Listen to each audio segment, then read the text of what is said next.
GHMC delimitation ను ప్రజలు వ్యతిరేకిస్తున్నారన్నారు BJP మాజీ ఎమ్మెల్యే ఎన్వీఎస్ఎస్ ప్రభాకర్. జనాభా, ఓటర్లు, భౌగోళికం ఇందులో ఏది ప్రామాణికంగా తీసుకోలేదన్నారు. ఒక వార్డులో 25,000 ఓటర్లు, మరో వార్డులో 60,000 మందితో విభజన చేశారని, ఒక వార్డు 2 రెవెన్యూ డివిజన్ల పరిధిలోకి ఎలా వస్తుందని ఎన్వీఎస్ఎస్ ప్రభాకర్ ప్రశ్నించారు. కాంగ్రెస్, ఎంఐఎం కలిసి పునర్విభజన చేసి నాటకాలు ఆడుతున్నాయని, మహానగరాన్ని విస్తరించి భూములు చూపెట్టి అప్పులు తెచ్చేందుకే మున్సిపాలిటీల విలీనం చేశారని ఎన్వీఎస్ఎస్ ప్రభాకర్ అన్నారు.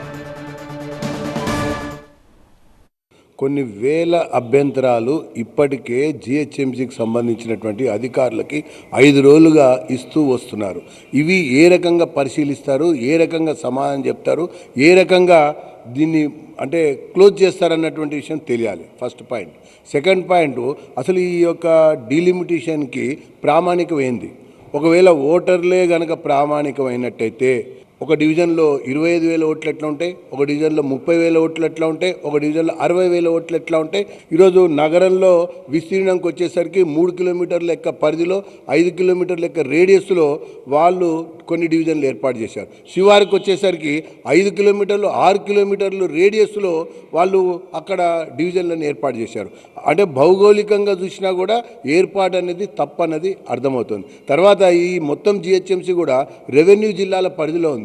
మరి ఒక డివిజను 2 రెవెన్యూ జిల్లాల్లో ఉండకూడదు కదా.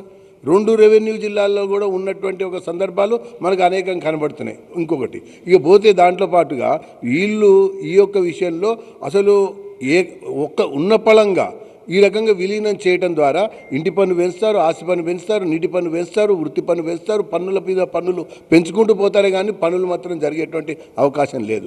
ఎంఐఎం యొక్క చెప్పు చేతుల్లో ఈ ప్రభుత్వం నడుస్తున్నట్టుగా ఉంది. ఆ ప్రకారంగానే మరి శివారులోకి వచ్చేసరికి, అవుట్స్కట్స్లోకి వచ్చేసరికి 50,000, 60,000 ఉన్నటువంటి ఒక కార్పొరేషన్ డివిజన్ సీటు ఓల్డ్ సీటుకి వేస్తే 15,000, 17,000, 20,000 ఎట్లా పెడతారు? ఇక్కడేమో 6 కిలోమీటర్లు రేడియస్ యొక్క విస్తీర్ణం పెట్టి, ఇక్కడేమో 2.5 కిలోమీటర్ల లెక్క రేడియస్ యొక్క విస్తీర్ణం ఎట్లా పెడతారు? అక్కడేమో సీట్లు పెంచాలి, ఇక్కడేమో ఓట్లు పెంచాలి. ఆ రకంగా పబ్బం గడుపుకోవాలన్నట్టుగా ఈ పార్టీ వ్యవహారం చేస్తాం.